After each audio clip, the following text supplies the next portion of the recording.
Dear viewers, 5টি ভুল কাজ করলে আপনি কখনোই কন্টেন্ট মনিটাইজেশন সেটআপ পাবেন না নিশ্চিত।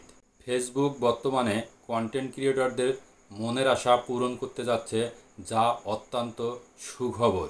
যারা দীর্ঘদিন থেকে ফেসবুকে দিনরাত অক্লান্ত পরিশ্রম করে যাচ্ছে, এটা তাদের জন্য একটি বিশাল সুযোগ। অনেকেই এখন এই স্বপ্ন পূরণের জন্য দিনরাত অক্লান্ত পরিশ্রম করে যাচ্ছে, কিন্তু আমাদের সকলের সঠিক উপায়ে কাজ করার কোনো ধারণা নেই। শুধুমাত্র আমরা অন্ধকারের দিকেই ছুটছি। আমরা যে ফেসবুকে অক্লান্ত পরিশ্রম করে যাচ্ছি, এর মধ্যে অনেক ভুলভ্রান্তি রয়েছে, যে কারণে আমাদের এ আশা, এ স্বপ্ন অনেক সময় অপূর্ণই থেকে যাবে, কোনো দিনও পূরণ হবে না। কন্টেন্ট ক্রিয়েটরদের জন্য সঠিক উপায়ে কিভাবে কাজ করা যায় সে বিষয়ে বা তারা কাজ করতে গেলে যে ভুলগুলো করে থাকে, সেই ভুলগুলোকে আমি 5টি ভাগে ভাগ করেছি। এ ভুলগুলো আপনারা যদি করে থাকেন, তাহলে নিশ্চিত আপনি কোনোভাবেই কন্টেন্ট মনিটাইজেশন পাবেন না। তাই আজকের ভিডিওটি অত্যন্ত গুরুত্বপূর্ণ, অত্যন্ত গুরুত্ব সহকারে আপনাকে দেখতে হবে। সাইফুল ইসলামের পরিবারের যে সকল অ্যাক্টিভ সদস্য রয়েছে, ভাই রয়েছে, শুভাকাঙ্ক্ষী রয়েছে, তাদের কাছে আমার রিকোয়েস্ট, অনুরোধ, তারা যেন আমার ভিডিওটি শেয়ার করে অন্যদের দেখার সুযোগ করে দেয়। আশা করি আপনারা এই কাজটা মন থেকে করবেন। যে 5টি ভুল আমাদের অনেকেরই অজানা, তার মধ্যে প্রথম ভুলটি হচ্ছে কপিরাইট ভিডিও। আপনি যদি কোনো ভিডিও আপনার ভালো লাগে এবং সেই ভিডিওটি যদি আপনি ডাউনলোড করে বিভিন্নভাবে এডিট করে আবার আপলোড করেন, সেই ভিডিও থেকে আপনি কোনো দিনও কন্টেন্ট মনিটাইজেশন সেটআপ পাবেন না, এটা নিশ্চিত। আমরা অনেকেই আবার একটা ভিডিওর সঙ্গে আরেকটা ভিডিও এড করে দিয়ে ডুয়েট ভিডিও তৈরি করে থাকি। এটা বর্তমানে একটা ট্রেন্ডিং টপিক হিসেবে চলতেছে, কিন্তু মনে রাখবেন, যারা এ ধরনের ডুয়েট ভিডিও তৈরি করতেছে তারা কখনোই আগামীতে কন্টেন্ট মনিটাইজেশনের যে সুযোগটি, যে সেটআপটি, সেই সেটআপ কিন্তু সে কোনো দিনও পাবে না। বর্তমানে একটি আলোচিত বিষয় হচ্ছে চাইনিজ ভিডিওগুলোকে ডাউনলোড করে সেখানে নিজস্ব ভয়েস দিয়ে আমরা অনেকেই ভিডিও ক্রিয়েট করে লাখ লাখ টাকা কামিয়ে নিচ্ছি।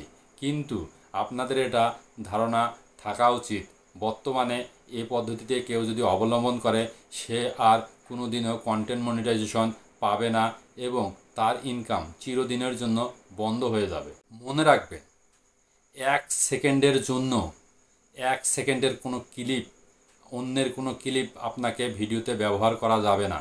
সম্পূর্ণভাবে আপনার নিজের অরিজিনাল কন্টেন্ট তৈরি করে আপলোড করতে হবে। তাছাড়া আপনি কখনোই কন্টেন্ট মনিটাইজেশনের যে সেটআপ, এই সেটআপ আপনি পাবেন না, সেটা স্বপ্নই থেকে যাবে। আশা করি সম্পূর্ণ ভিডিওটি দেখবেন এবং একটি লাইক ও কমেন্ট করে শেয়ার করে দিবেন, যেন অন্যরাও এই বিষয়টি অবগত হতে পারে। অত্যন্ত গুরুত্বপূর্ণ একটি ভিডিও।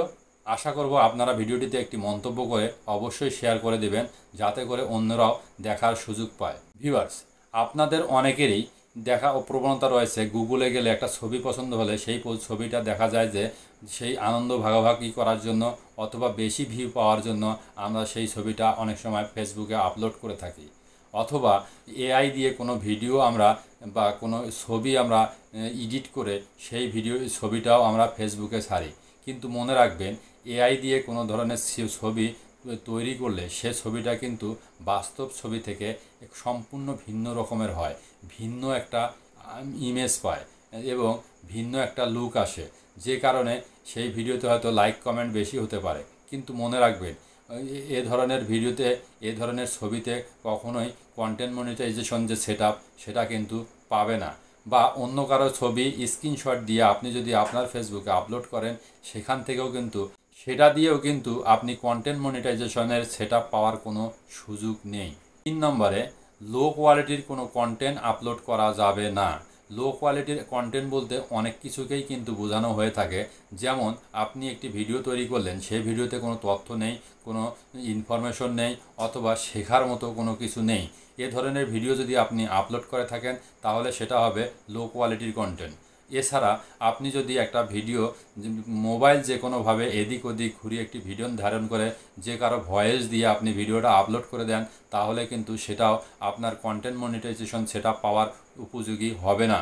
আমরা অনেক সময় ভিডিও মেক করতে দেখা যায় যে কোনো সাউন্ড থাকে না, সাউন্ডলেস ভিডিও আপলোড করে থাকি, সে ভিডিওগুলোও কিন্তু লো কোয়ালিটির ভিডিও হিসাবে গণ্য হবে। নাম্বার 4, মনিটাইজেশনের জন্য যে টার্মস অ্যান্ড সার্ভিসগুলো আছে সেগুলো প্রপারলি মনিটর করা হবে এবং সেগুলো একটু প্রপারলি আপনাকে মেনটেন করে ভিডিও মেক করতে হবে।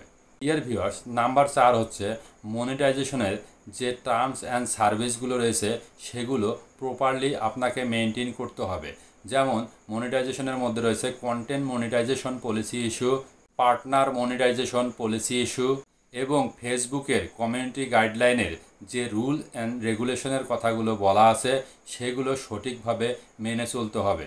এছাড়া আপনি কখনোই কন্টেন্ট মনিটাইজেশনের যে সেটআপ সেটা কিন্তু পাবেন না।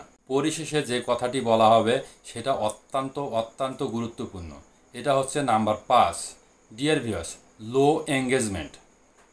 লো এঙ্গেজমেন্ট বলতে যে বিষয়টি বোঝায় সেটা আপনাদের সাথে আমি শেয়ার করতে চাচ্ছি। লো এঙ্গেজমেন্ট বলতে বোঝায় আপনি দীর্ঘদিন ধরে ফেসবুকে কাজ করে আসতেছেন, কিন্তু ফেসবুকে আপনার ছবি, টেক্সট অথবা ভিডিও, রিলস এবং শর্ট ভিডিওতে দেখা যাবে মানুষের পদচারণ কম, মানে অল্প পরিমাণ ভিউ হয়, খুব সামান্য। যদি আপনার ভিডিওতে বা পিকচারে অথবা আপনার স্ট্যাটাসে দর্শকের পদচারণ খুব কম হয়, লাইক কমেন্ট ভিউ খুব স্বল্প পরিমাণে হয় এবং আপনি দীর্ঘদিন থেকে কাজ করে আসতেছেন কিন্তু আপনার কোনো উন্নতি হচ্ছে না, অথবা দর্শকরা আপনার ভিডিওতে বা আপনার ফেসবুকের প্রোফাইলে কোনোভাবেই আসতেছে না, তাহলে আপনার সেই ভিডিওগুলোকে বলা হবে লো এঙ্গেজমেন্ট, মানে দর্শকের কোনো আকর্ষণই নাই কিন্তু আপনি দিনের পর দিন ভিডিও তৈরি করতেছেন। ডিয়ার ভিউয়ার্স, যদি এ ধরনের কোনো আইডি বা পেজ থেকে থাকে তাহলে আপনি নিশ্চিতভাবে জেনে নেন আপনি কোনো দিনই কন্টেন্ট মনিটাইজেশনের যে সেটআপ সেটা কিন্তু পাবেন না। পরিশেষে একটি কথাই বলবো, ভিডিওটি কিন্তু অত্যন্ত গুরুত্বপূর্ণ যদি আপনি সম্পূর্ণ দেখে থাকেন, আর এটা আপনার উপকারের জন্যই আমি কষ্ট করে তৈরি করেছি। তো এতটুকু আবদার করতেই পারি, আমার ভিডিওটিতে একটি লাইক দিবেন এবং মন্তব্য করে জানাবেন। ভিউয়ার্স, লাইক, কমেন্ট এবং শেয়ার না পেলে একজন কন্টেন্ট ক্রিয়েটর ভিডিও তৈরি করার উৎসাহ হারিয়ে ফেলে। আশা করি আপনারা এই কাজটি মন থেকে করবেন।